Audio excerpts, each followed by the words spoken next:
Lankan Understanding, where we explore what was our past that informed our present and how does this help us move into the future.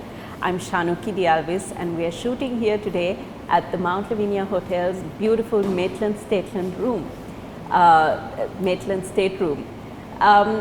on today's episode, I wanted to talk about history and the telling of history.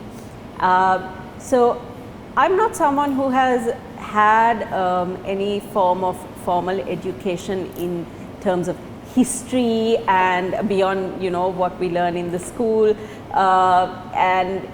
But I've always been fascinated about how much of it we have in this country that remains untold or unknown by the vast majority of us. And the little bit of exposure that I've had to these various diverse narratives has been through the work of Dr. Tanuja Thurairajah and her team at the Collective for Historical Dialogue and Memory. And I've had the privilege of working with them and seeing sort of how they retell historical narratives and really try to open our eyes and our minds to parts of Sri Lanka that we didn't even know existed, or the conversations that we should be having but haven't yet. So I'm very glad that Tanuja, you are here with us today. Tanuja, your profile says that you are a feminist geographer and an ethnographer. Yeah. So I'm very curious to know, what does that mean? Because as we were speaking before the camera started rolling, geographer is something else, feminist geographer is something else. And what does ethnographer mean in that context, and how does that inform your work in social anthropology and the historical narratives that you tell? Yeah. So actually, I mean, sort of my interest for human stories or the study of human beings, in a sense, not in a very scientific or biological sense, but more of how they interact with other communities, people in sort of the larger geopolitics of life. It started at a very young age, but I came into the development field quite as bit of an accident. I interned at a development organization, and that kind of stoked my interest in it. So that was basically the sort of stepping stone into coming into the sort of study of, I started studying conflict and peace building, and then ended up being a geographer. So as you rightly mentioned, geography is a large term, it's a very broad term. And there are different faculties within that geography field. So it's either physical, economics, human geography. So I belong to the human geography field, and so again, looking at how human beings interact in their spaces. So, so that is kind of the difference in terms of the different faculties. And in the Sri Lankan context, I think from a very earlier stage, we used to sort of talk about researchers as social scientists, because that's what we study, the change, social change, how humans interact, what that sort of impacts, or how that impacts the sort of the larger politics of a country. Okay, thank you. And to those of us who are not a part of that field of study, very little is known, right? Because it's obviously not something that's out there in the open in such a big way. So when it comes to the contributions of women in this field, can you talk me a little bit about that? Like when it comes to Sri Lankan women, is there enough of an understanding amongst our girls about this field of study, this specialization? Do we have women who have contributed in valuable ways that might be yet nationally unrecognized for what they have done? So that's actually a very interesting point, and it kind of also touches on this kind of disjunct or disjointedness of where research and studies and knowledge creation happens, but how it doesn't really get transferred to the general public. Even though the field of our study is the general public, the human beings, their spaces, but once research is done, it's really not very effectively transferred back to the field. And yes, we've had quite a number of notable women social scientists, ethnographers, anthropologists who have studied particularly feminism, feminist movements. I mean, as early as when sort of the Asian or the global South was called the Third World, Kumari Jayawardena has made a very sort of long-standing impact in terms of studying feminist movements in the Asian context, particularly in Sri Lanka, and her interactions with fellow colleagues and scholars in India like Kamla Basin, and it's like amazing work that she has done in terms of unpacking not only feminist movements and feminism, but also the social constructs, what the class kind of dimensions that we struggle with, and that sort of the divisions of power within these different stratas.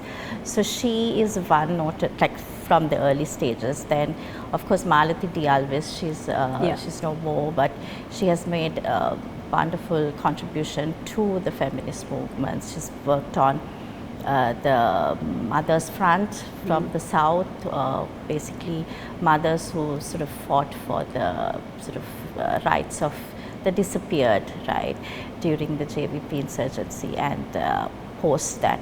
So she has written a lot on the feminist movement, but also has been a critique of it, because during the 90s you see because that's the time when the war was at its height, and there was a little bit of a lag in terms of the feminist movements, and also the gradual sort of professionalization of feminism, which kind of took that activism element out.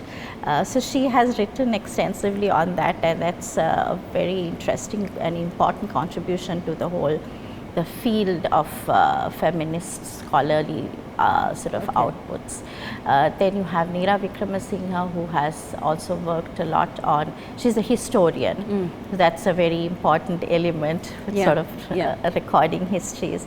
But she has also recently started to look at minor histories, where she's talking about enslavement, colonial sort of the colonial legacy and enslavement around that.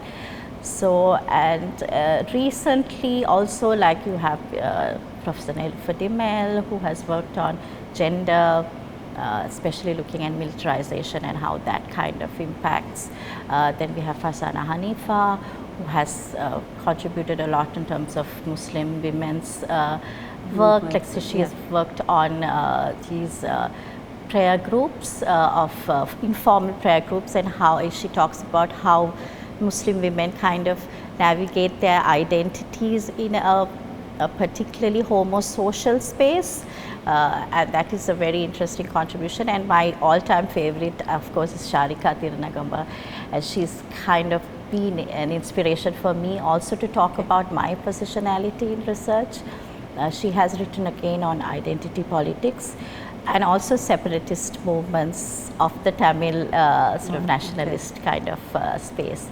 And so she has been one of those very critical voices within the Tamil research sphere.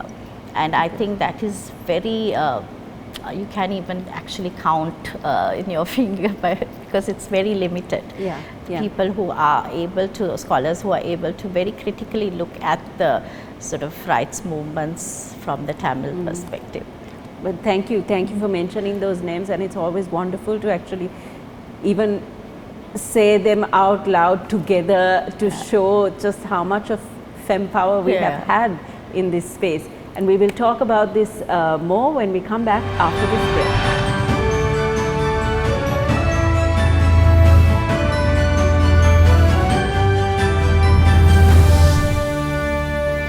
Welcome back to the episode of the Sri Lankan Understanding, where we are understanding how history is told from a feminist lens. And Dr. Tanuja is here with me to talk about this. And so before the break, we talked about the women who have contributed to this science. But I'd also like to talk about how women are represented in the telling of these stories, in recording histories. And you did touch on so many sort of feminist narratives that have been brought to fore. But where do you see the gaps or the silences have been, or perhaps still are? How has the telling of women's histories been done, and is it adequate? Yeah, that's a very important question, because even though we have had so many feminist scholars and feminist movements, the telling of stories of the female or the women's sides of stories are still very limited. Yeah. And it's probably because it's now, in terms of gender, it's always considered as a cross-cutting theme or thing. I mean, that you should look at feminist or women's elements from all parts of all angles, which is a very true statement. But sometimes you don't get dedicated or consolidated work that is emerging on women and women's histories, which is a fairly huge gap, right? So this also kind of brings us to this element of looking who writes or who does the histories, or who records these histories, or who does the research.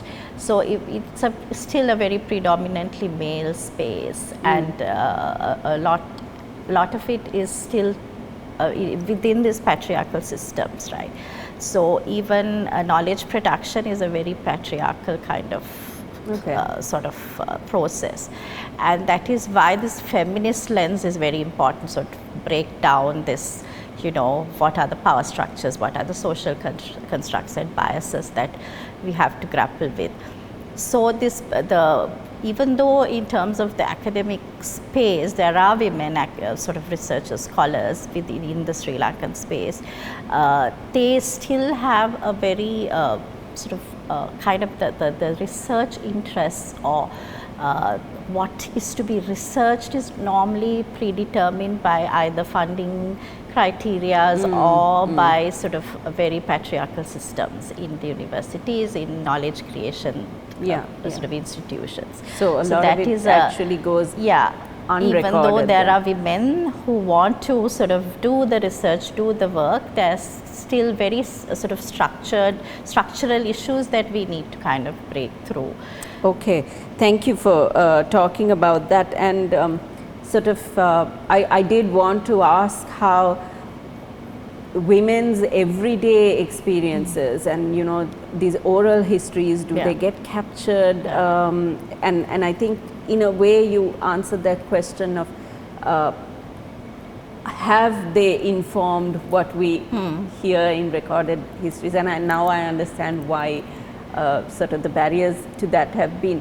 But then there's also this question of anthropology, social anthropology, like that it has met with criticism in the past of being from an external gaze.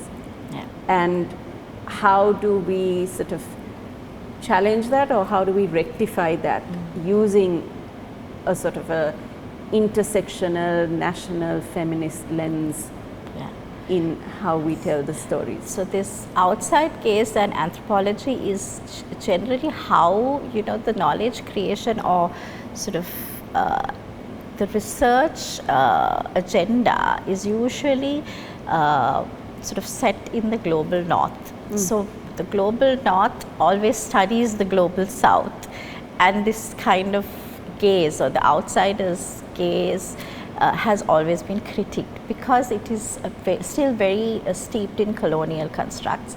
It is a very extractive model of making knowledge. You take, you go and you produce, and even the work that is produced is usually only for the consumption of a certain audience. It doesn't come back to the field, as I mentioned earlier. So this can be challenged by taking up a feminist kind of approach to it, and a decolonial approach to it, which sort of always questions what are these barriers or the sort of constructs that we always have to kind of navigate when we create sort of research or histories or record it. But in the Sri Lankan context, we still have, like, even if we are from the global south and we are researchers researching the global south, we are still colonial, right? We still have remnants of colonialism in us, and that sort of decolonizing ourselves is in itself a big effort. And also the methods that we use. The methods are all like sort of these global north kind of Western predetermined methods of ethnography and sort of studying the field. But this oral history method, I feel, is a bit of a more feminist method of where because you it's kind more of authentic. Yeah. You let the people speak what they want. You're not really navigating too much. You try to ask certain questions that lead to more information and more authentic information, but you don't really restrict anything. You're not censoring anything. Right. So it's a very open-ended kind of approach. So, just out of curiosity, Tanuja, and I know this is not a question maybe we would have discussed before, but in capturing these stories, in sort of recording oral histories, where there might be elements of trauma, or there might be, things where someone is not willing to tell the story, but the story is important to record a narrative, to be able to tell the world, to be able to sort of institutionalize this knowledge. How do you work around that, the sensitivities of that? Yeah, that is a very interesting question, because so when you do oral histories, you always start with the sort of, you kind of declare yourself, okay, that the person can stop talking anytime, because it's sometimes reliving trauma, reliving especially experience. with women's stories, right? Especially with women's stories, and especially in a conflict setting. That is the sort of a very imminent kind of issue that will come up. So we always, you have to, first A is a trust building. You can't just go randomly on a particular day and do oral history. So there's a lot of trust building. That process starts way before you start the oral history interviews. So, and then you also create that comfortable space so that they can stop when they want, we can resume if they want to, and they can also revisit the interview and say, okay, I'm not comfortable sharing this anymore. So that space is always given, and it's a bit of a fine sort of, you have to find the fine line between wanting to share the story but also respecting the sort of I would imagine then that's kind of a humongous challenge if you have pitched and gotten funding to do an important piece of work, but then in your field study you're not able to extract it. That's quite a challenge then too. But I would also see it in a different way, that it is, you can record your observation, saying that there is this part of the story that is not been recorded because of certain reasons. So that is also a kind of an element where you kind of realize, okay, this part of that story, even though it's important, cannot be spoken right now, but it is part of that history. Even though it is a silence or there's a pause there, it is part of that history, and it gives you a different understanding of how trauma plays out, how you relive trauma, even through a simple exercise of like sharing and storytelling, right? Fascinating. And I do want to talk about this more, but we will do that when we come back with our last segment after this break.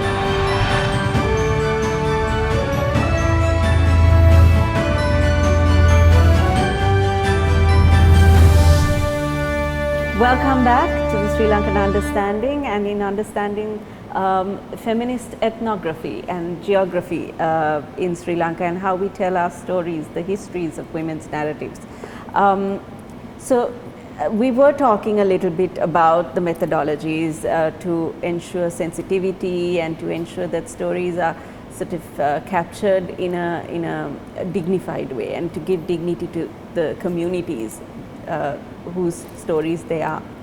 Similarly, Tanuja, are there other sort of feminist methodologies that we should be following when we tell the Sri Lankan story, and when we take these oral histories up? What are the things that there might be students out there, university students, there might be sort of independent practitioners who want to sort of tell stories, what should they remember, and how can we use these methodologies to do the work right, in the right way?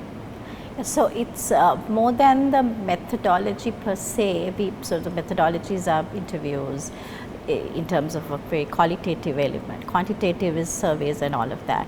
But quantitative is definitely much richer, and that's sort of the ethnographic practice. But it's more of the approach. So as we spoke earlier, it's about having that decolonial approach. Very tough thing to do because we still carry certain colonial constructs, and also this feminist lens, which really breaks down the power structures, looks at the biases, and also sort of understanding your positionality, because sometimes there's this thought that you have to be a neutral position, or you have to hold a neutral position in terms of research or researching. But you have to understand that that is a very difficult and a very false way of doing research and approaching your subjects, because you have your biases, you have your positions. So when you look at it from a feminist lens, you are questioning your bias also. So you are able to approach the data, approach the information in a more sort of proper kind of nuanced way. So it's like very famous scholar, feminist scholar, Gayatri Spivak. She talks about can the subaltern speak?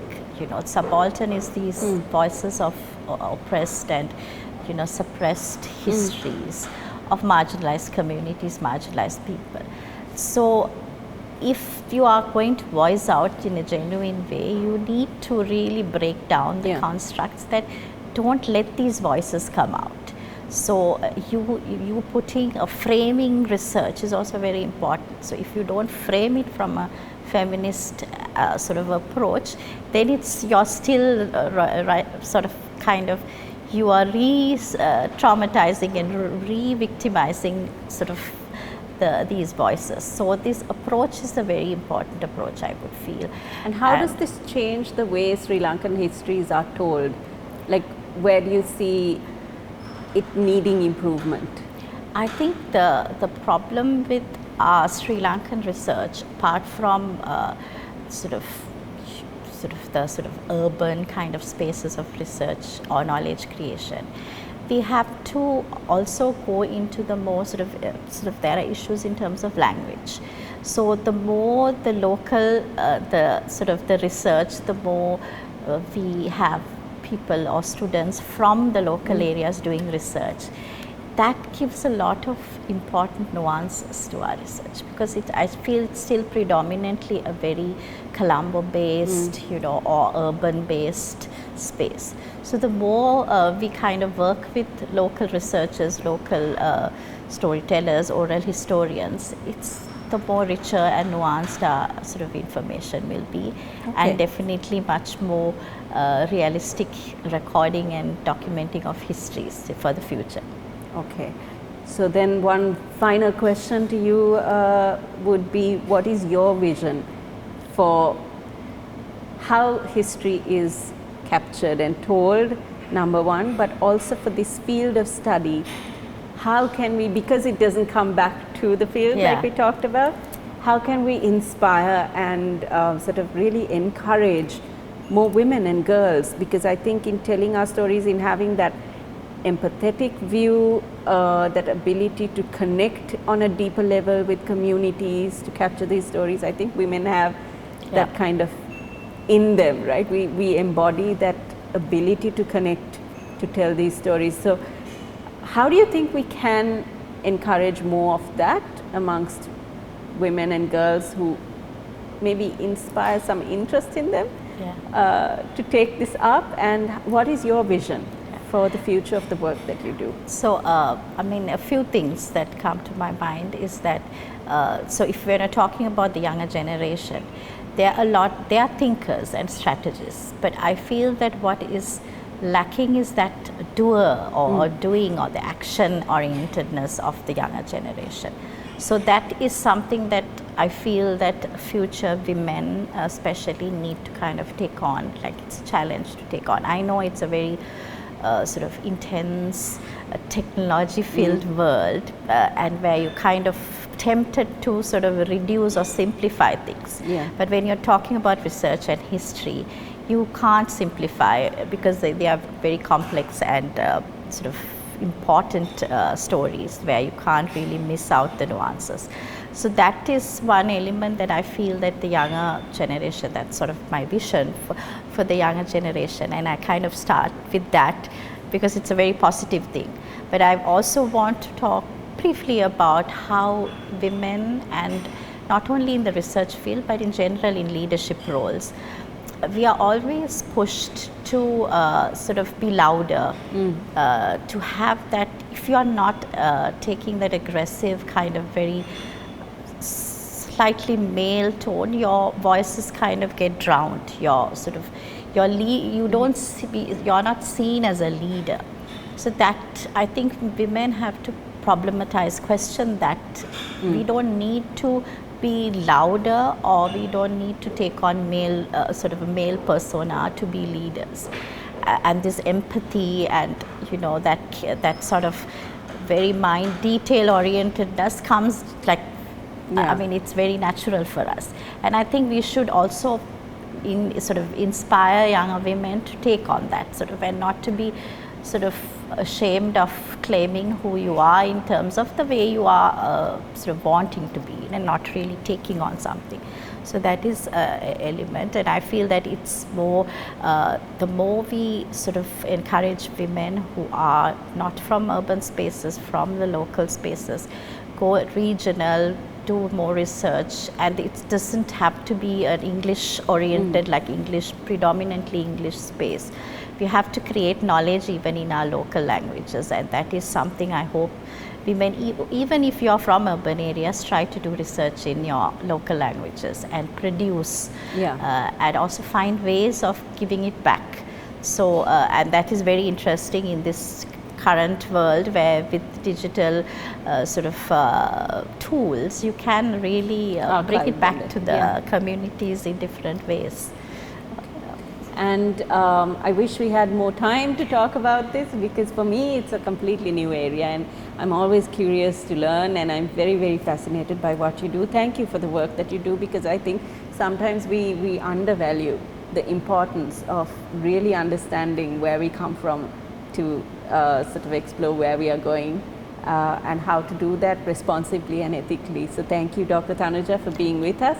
And thank you for listening to this episode, and we hope this kind of sparked an interest in learning more. Thank you, and goodbye for now.